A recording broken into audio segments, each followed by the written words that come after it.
ATMs, or automated teller machines, have been around for a long time. The first ATMs were deployed in the United States in the 1960s. Over the following decades, ATMs grew to become ubiquitous, with hundreds of thousands of them being built across the country. Operating ATMs is an expensive business. You need to maintain the physical machine and pay for an armored truck service to refill the ATM with cash. Most banks operate ATMs as loss leaders. For example, if you have a Chase bank account, you generally pay no fees when withdrawing cash from a Chase ATM. Chase generates no revenue from these ATMs, but incurs significant costs in maintaining them. It's a free service they provide to encourage people to bank with them. There are independent ATM operators who charge fees of $3 or $4 to withdraw cash.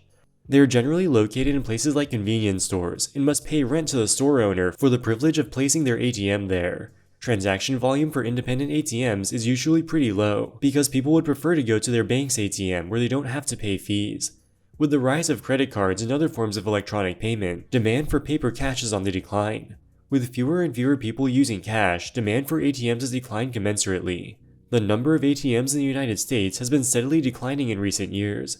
With the ATM business being in long-term decline, it probably doesn't sound like a great idea to start a new ATM business. But that didn't stop one entrepreneur named Darrell Heller from creating a new ATM business called the Paramount Management Group. He claimed that his ATMs were so profitable that he could guarantee his investors 25% annual returns with almost no risk. By promising such attractive returns, he was able to raise $770 million from investors. So how was Heller able to achieve these world-beating returns? Darrell Heller founded a company called the Paramount Management Group in 2011. The business model is pretty simple. They buy ATMs and put them in convenience stores and other high-traffic locations. When a consumer uses the ATM, they pay a fee of $3 or $4. The business structure is a little bit complicated. In addition to the Paramount Management Group, Darrell Heller also created another company called the Prestige Investment Group. The way it works is that investors give money to the Prestige Investment Group. The Prestige Investment Group gives the money to Paramount Management. Paramount Management uses that money to acquire ATMs, which it operates. The profits generated by the ATMs are paid back to the Prestige Investment Group. This money is then returned to Prestige's investors in the form of monthly payments. Both Prestige and Paramount were controlled by Darrell Heller, and both had their corporate offices located within the same building. At first, Heller raised money from a few friends and family members to fund the venture. By 2016, Heller's ambitions had increased. He wanted to raise more capital to expand his ATM business. So he started looking for ways to raise money from more investors.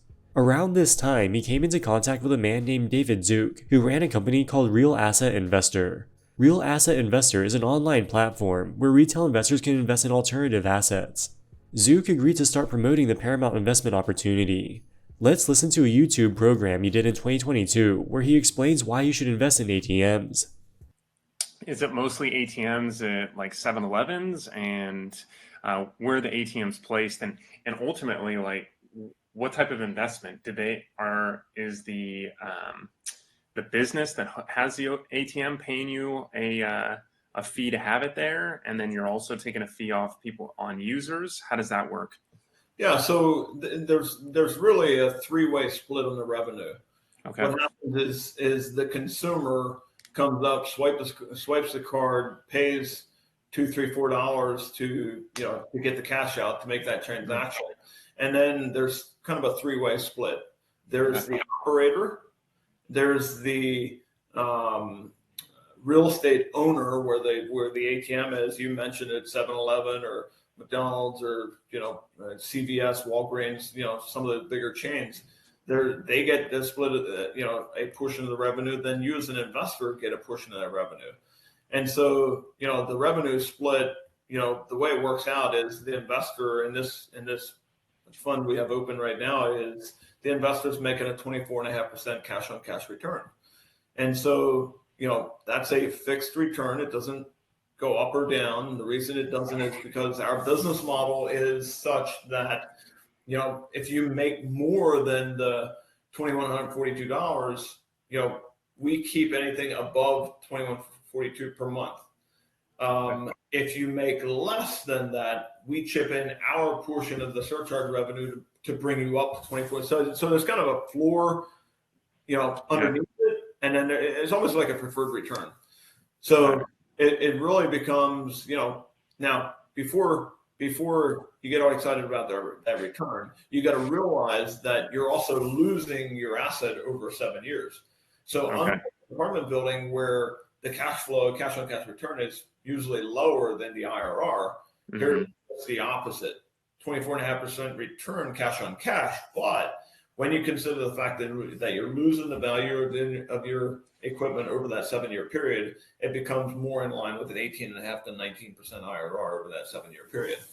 He says that if you invest into Paramount's ATM scheme, you can receive a fixed return of 24.5% per month.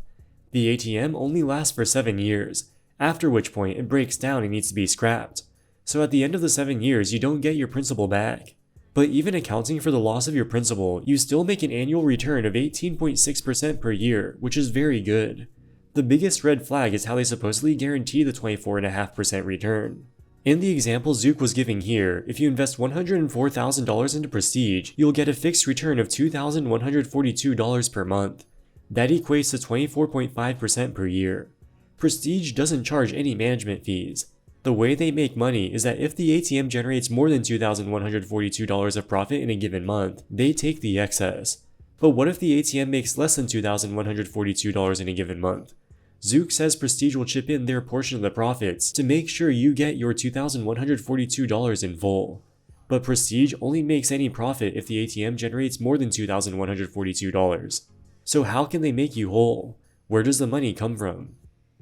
As it turned out, Paramount was a Ponzi scheme. While they did own some ATMs, they didn't generate nearly enough profits to pay the returns they promised to investors.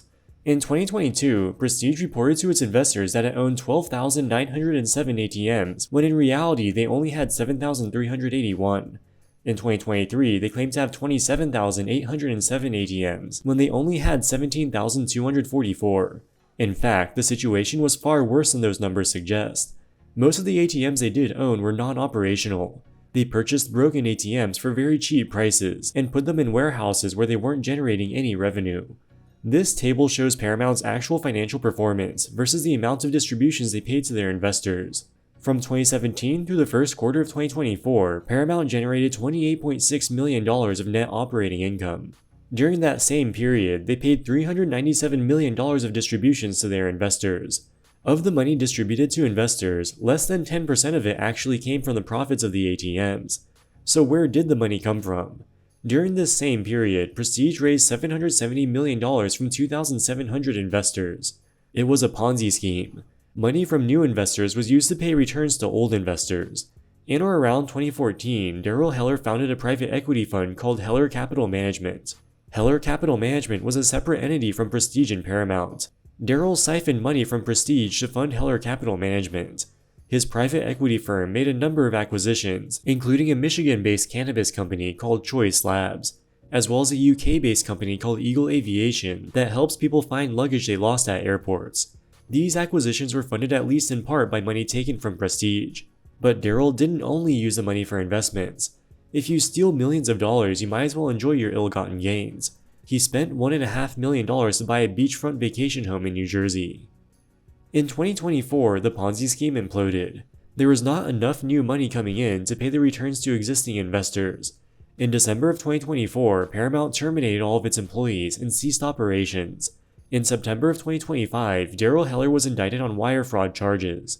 If convicted, he faces the maximum possible sentence of 100 years imprisonment. Prestige raised $770 million from investors.